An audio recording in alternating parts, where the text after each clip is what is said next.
The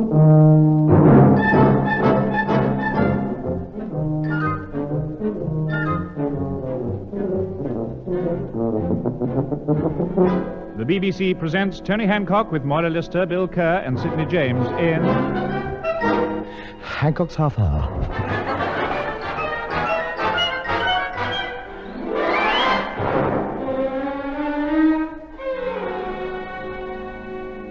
Honestly, Bill, Tony's getting impossible. Just because he's had a little success, he's got so conceited. Well, you know why. He's had a fan letter. What, after all these years? Yeah, some wacky dame wrote and told him he's the most handsome comedian on radio today.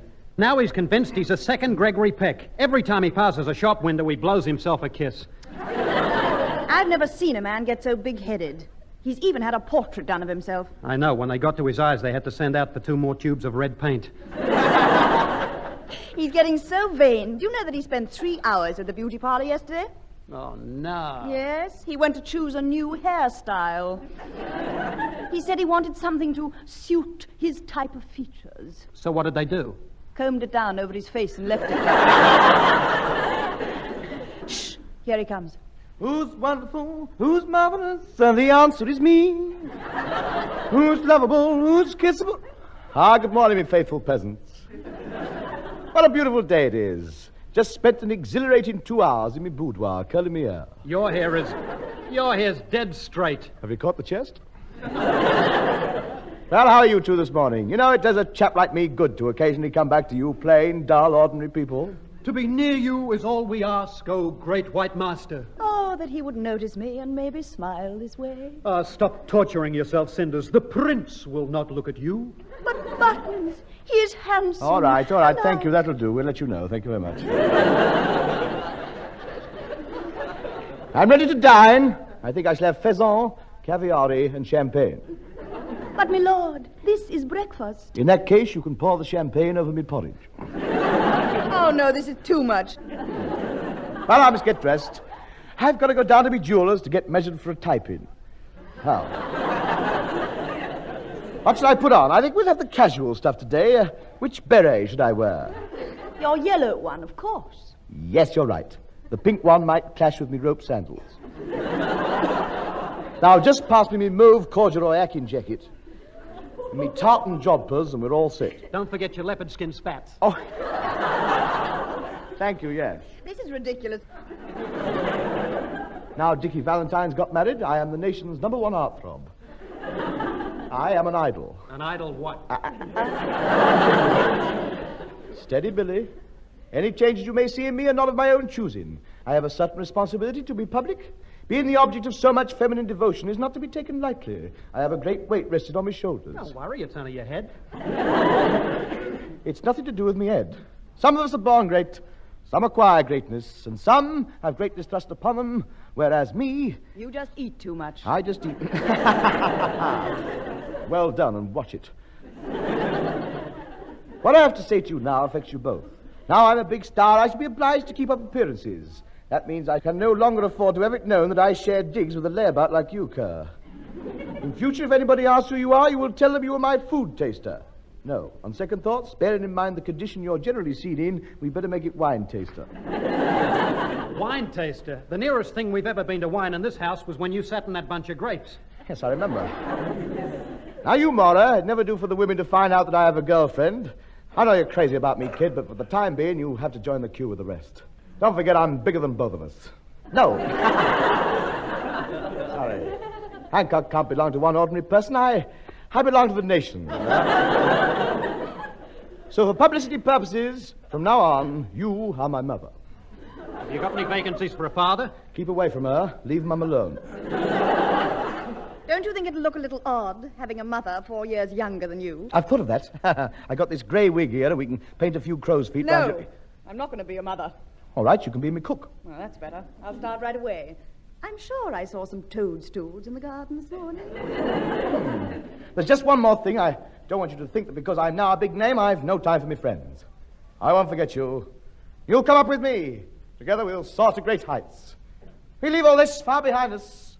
Climb up and up, higher and higher until you're both up there amongst the stars with me.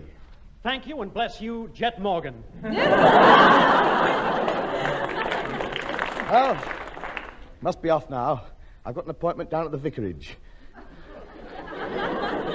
I'm sending me kisses for charity. It's a fate. Worse than death. Yes. Well, cheerio. Shan't be back till late. Have me hot chocolate ready for me. The stars fill the sky, so in love with me am I. Strange, dear, but true, dear. Now I've seen everything. Well, I wouldn't have believed it. How can a guy be so big time, so conceited, so egotistical? It's not even if he's handsome like me. Now, don't you start. If Tony's not careful, he's going to make a complete fool of himself. He's got to be taught a lesson. Yeah, I think you're right. Yes, but the problem is how? Hey, wait a minute, I've got it. Now, just suppose he was mobbed a few times by a couple of 100 screaming, scratching bobby soxers, and they ripped all his clothes off his back, cut locks off his hair, and carved their initials on his chest. Perhaps he wouldn't be so keen on being a heartthrob then. Well, yes, but there's only one snag. What woman in her right mind would get worked up over him? The ones we're going to hire. Oh, I see. I know a couple of 100 girls on slack time at a pickle factory who jump at the chance.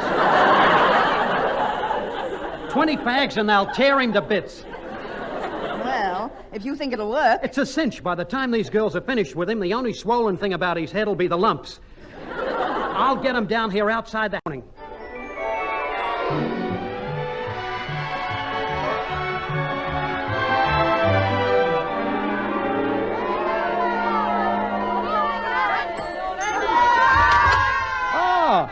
Morning, Moira. Come in. Well, you certainly haven't wasted any time, Bill. The street's jammed. There must be nearly 300 girls out there. Has he seen them yet? No, we're still in the bathroom combing our eyebrows. He'll be down soon. I'd better give last-minute instructions to the girls. Wait a minute. Hold it, girls. All right. Quiet. He'll be coming down any minute now, girls. Remember your orders. You're supposed to be after souvenirs, so get your scissors out, and remember, you can have everything except the skin. Best of luck and good hunting, kids.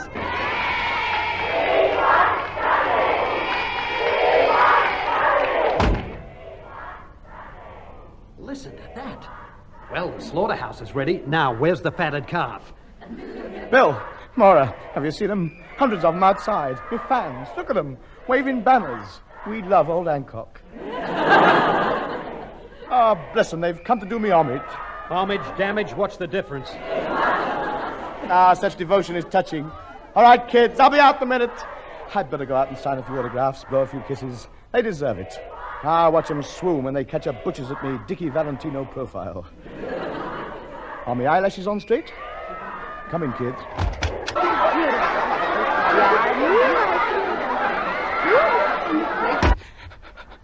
Moira, close your eyes. Bill, find me a barrel. Tony, what happened? I don't know. I just opened the door and whoosh, starkers.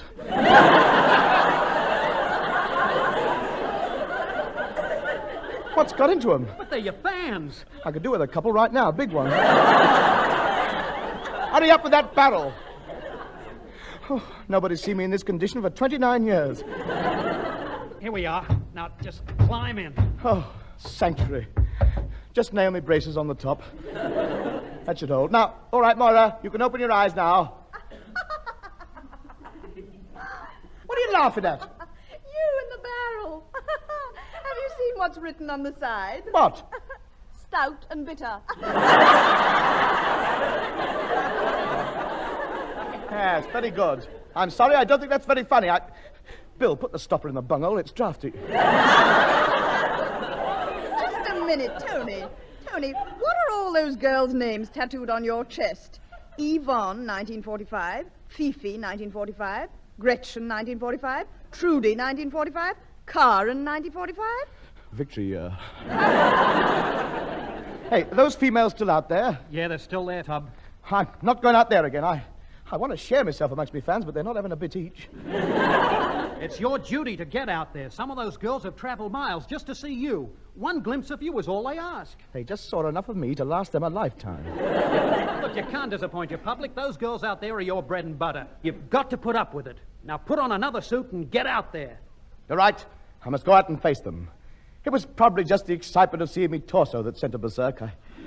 Right, already. Pass me my jacket. No, you're not going to wear your best suit. It costs you 50 guineas. My fans must see me at my best. Me high-class monogrammed nylon shirts, me expensive handmade calf leather shoes, me Macclesfield silk tie, and me valuable solid gold cufflinks.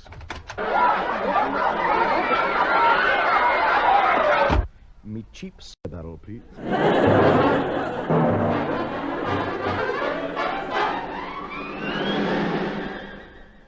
For the last time, I've got to get out of here. I've got to get past these women. Why not try sneaking out the back way? Yes, of course. Good girl. The back way. Down the garden, over the wall, I'm away. Here goes.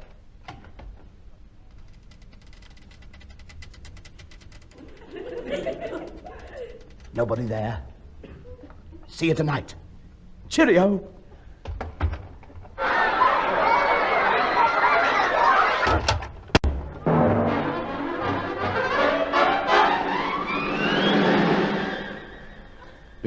Beard. Dark glasses. Wig. Long overcoat. Mask. Barrel.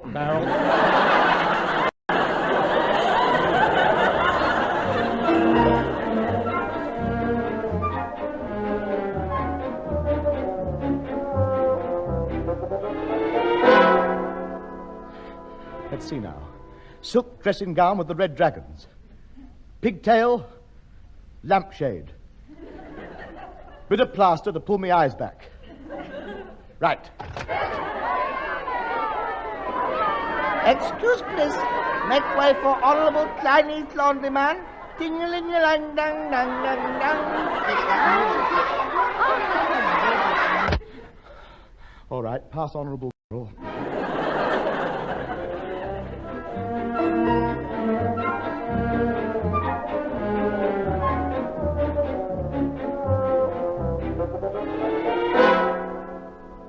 Right, Tub. Are you all ready to have another try? Yes, all set. Quiet now. Don't make a sound.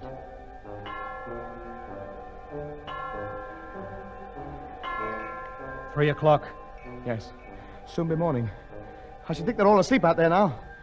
Wish that moon wasn't so bright. Oh, it won't matter with your face blacked up. Do you think it'll be all right to walk out there, or should I crawl along on my stomach? What does it matter? You're the same height either way. Now, a bit more soot round here, a few branch leaves and things round here. Stick your arms out. Fine. You look just like a tree. Now, off you go.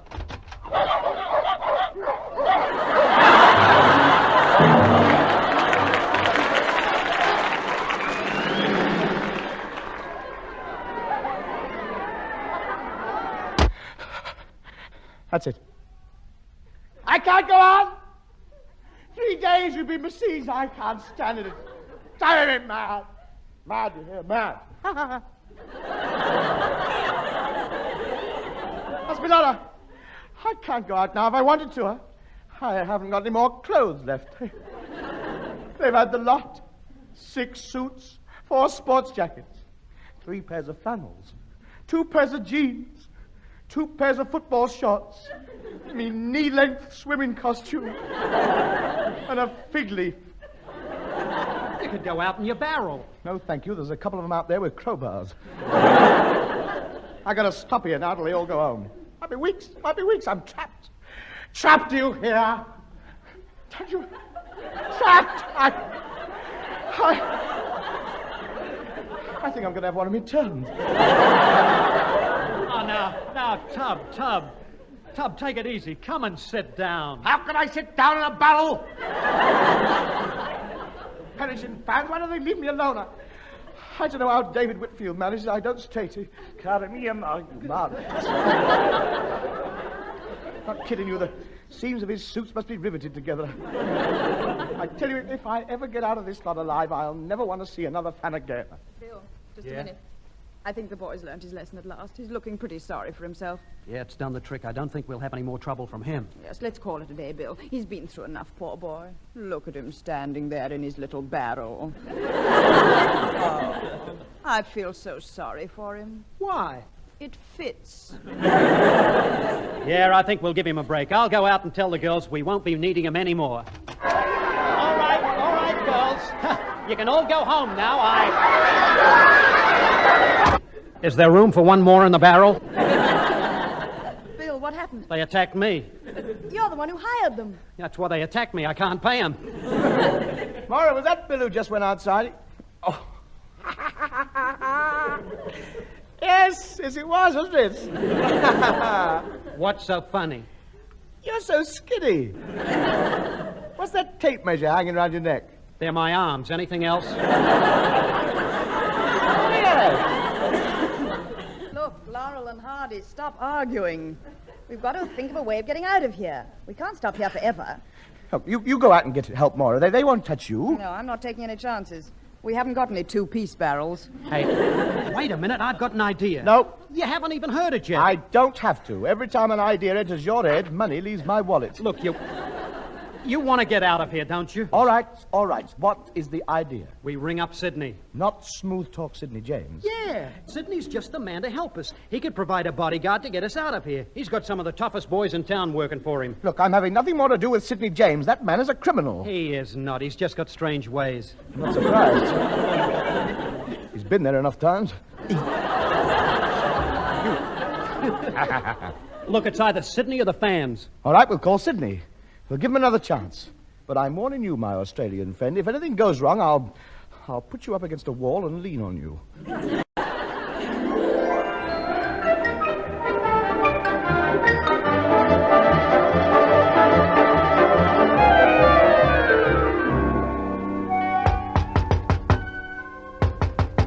Who is it? Sid, open the door. Wait a minute.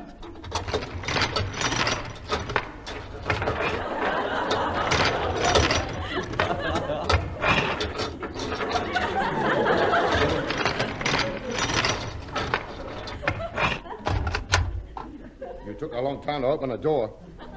Oh, the door's open. I was locking my money belt. All right, now what do you want from me? Protection. The only way we can get out of here alive is under escort. We want a bodyguard, the biggest gorillas you can find. You're dead lucky, Billy. I got 3 of the boys outside in the car. Good. Are they real toughies? Tough. These boys bash each other over the head with cricket bats just to keep their hair down. How big are they? Gigantic. Not one of them under 5'6". That's not very big. Round the chest. Well, these sound like the guys that we're looking for. Look, before we go any further, there's a small question of money. It may be a small question, but it's always got a dirty great answer. Now, look, these lads are very reasonable. I've got a printed catalogue here. Sidney James Protection Limited. Look, Sydney, we don't want any violence. No, all we want is protection. Oh, the boys are going to be very disappointed. I haven't got the heart to tell them. They're very sensitive boys. They will not be upset. There'll be some wet pillows in their digs tonight, I tell you. Wait a minute, I'll get them in here. Boys, you're wanted. Here they come. In here, boys. There they are. My babies. Morrison Mangler. Shoulders McGurk. And Steamroller Fred. Blimey, look at them. 7'6" up to the top of their bowler hats. Oh, go on, boys. Don't be rude. Kneel down and shake hands with a gentleman. What's the matter? They hurt you? No, it doesn't matter.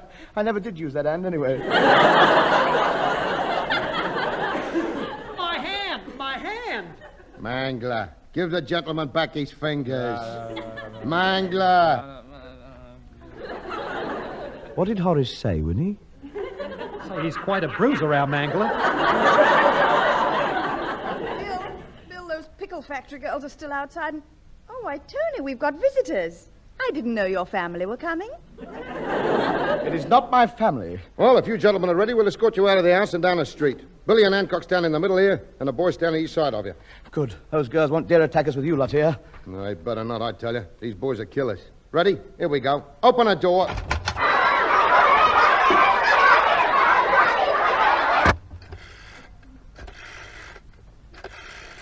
Hello, the Dog and Duck. Could you send round 4 more beer barrels, please?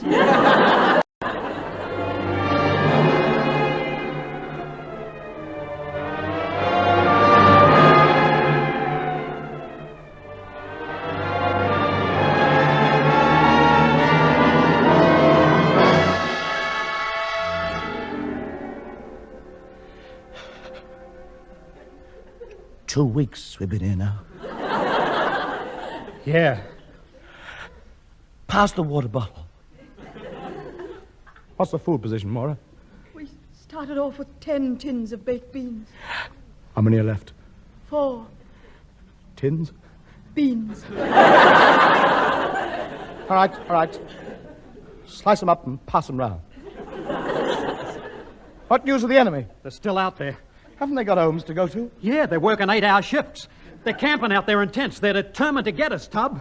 That's what I call real fans. They're not content with your picture in the bedroom. They want your head hanging up there. Oh, say, where's Sidney? He's over in the corner. Morris the Mangler can't get to sleep. So Goldilocks goes down to the forest. And she sees a little cottage. An ever so beautiful little cottage. So she goes in, and what do you think is on the kitchen table?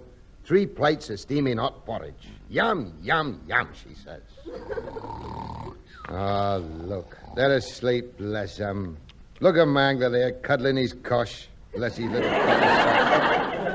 Hey, Sid. What do you want? Look, we've got to make a break. There's no food left. It's now or never. What's the use? We'll never get past these women. Look what happened last time. They frightened the life out of poor old Mangler. His stubble went white overnight. There must be a way out if only we could think of it. It's like being in a prison. Prison. That's it. What? You remember the last time I was up at Dartmoor? Oh, yeah, 10 years for smash and grab, wasn't it? That's right. Of course, I was innocent. Of course. It was like I told the judge. I just happened to be passing a jeweler's shop and I saw a Colorado beetle crawling up the window. Naturally, I threw a brick at it. Naturally, but it flew away and you were running up the street trying to lasso it with that string of pearls. Exactly. Well, anyway, do you remember how I got away from Dartmoor? Spent 5 years digging a tunnel. Oh, yeah. You remember where I come up? Wormwood Scrubs. Yeah. Well, that was a bit of bad luck. Point is, the idea was right. Are you suggesting that we dig our way out of here? Why not? It's only a couple of 100 yards. Come up the other side of them. They'll never know we've gone. Come on, let's get started. Wake the boys up. Tony's already woken them up. Well, at least he's talking to them. Well, you know, what with the enemy out there and us in here, margin of the war, didn't it? Yes. I was in the army myself. Yes, so was I. Well, a lot of blokes were. Yeah. Anyway, this battle I'm talking about, it was in the desert. The desert, you remember. This officer come up to me. He was a big head, you know. Yeah, I know the type. Just out of school he was. Mark you? Well, you know the type. I don't mind taking it from the older blokes, but not the kids, I said. Well, would you? Anyway, he says to me, advance. Oh. I said, what? By myself? He says, well, the others are all on leave. Well, you know me. For years. I'm a reasonable man. I hope. What? I hope I can say that. Thank you. I wasn't having it. There's a limit, so I threw my rifle down. I threw it right down. Well, that shook him. It would. It shook him. His eyes went glassy. Yeah. His pips nearly jumped off his shoulder. He didn't know what to say. He was speechless. You know, he turned away. He walked about 10 paces. You know, then he turned round. He looked at me, just as I'm looking at you now. That's right. Just the very same situation. It might be, yes. He sort of smiled at me. And you know what he did? What? He shot me. Hey,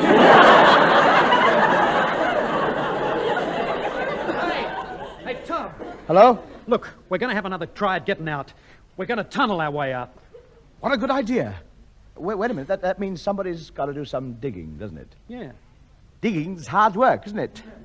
Yeah. You get dirty, great big blisters on your hands, don't you? Yeah. Well, I suppose we better start, hadn't we? Yeah. Yes. All right, come on, pass me the shovel. That's it. Good girl, Moira. There you are. Dig up, girl. Come on, faster, faster.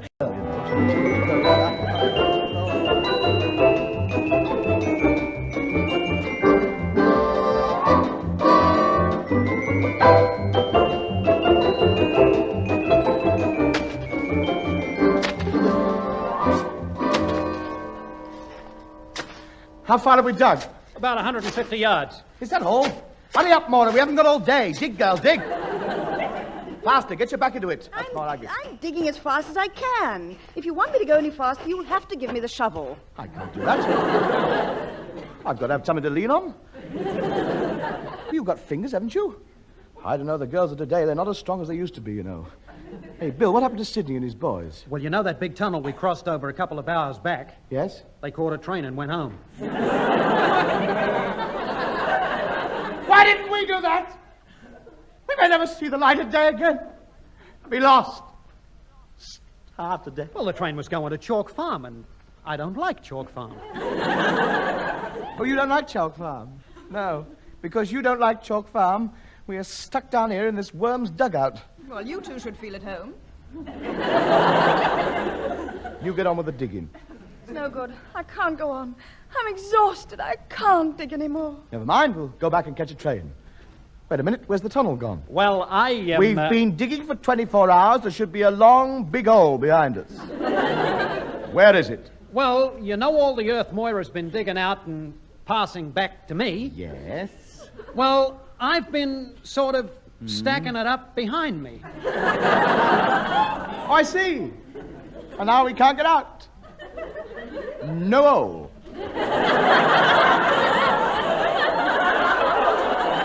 Well, in that case, there's only one thing to do. Hand me the shovel, Moira.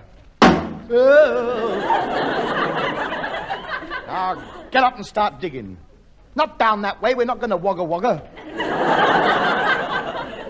Look, Tony, surely we've come far enough. We must have passed under those girls ages ago. Let's start digging upwards and get out into some fresh air again. Yes, all right. Come on. Should be safe now. Come on, Kerr. Digging.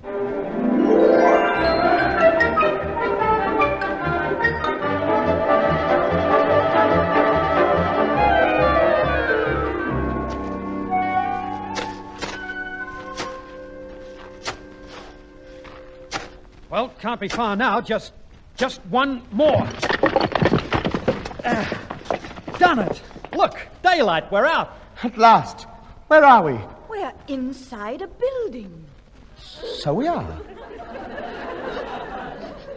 Hey, what's that smell? Smells like onions. It is onions. Tub, quick. Back down the tunnel. Why? We've come up inside the pickle factory. Look out, the girls are seeing us.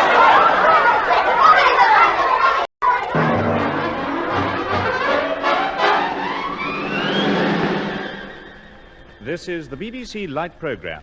Here is the news. Last night, the police arrested 2 men who were found wandering round Piccadilly Circus dressed in gherkin barrels. Will anyone who can give any information as to their identities please